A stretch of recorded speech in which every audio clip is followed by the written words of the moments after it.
तू थकला आहेस ना? नशिबाशी भांडून आणि स्वतःच्याच मनाशी लढून तू आज अगदी खचून गेला आहेस. तुला वाटतंय मी तुझं काहीच ऐकत नाहीये? तुझे वाहणारे अश्रू मला दिसत नाहीत. शांत हो. जरा डोळे मिटून माझे हे शब्द ऐक. मी तुझी खूप परीक्षा घेतोय, हे खरं आहे.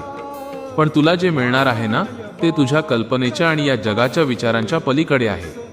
तुला एक छोटी गोष्ट सांगतो. ती ऐकली की तुला तुझ्या प्रश्नांची उत्तरं मिळतील.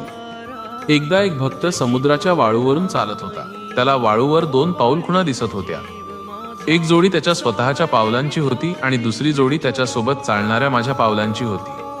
पण जेव्हा त्याच्या आयुष्यात कठीण काळ आला तेव्हा त्याला वाळूवर फक्त एकच पाऊलखुणांची जोडी दिसली.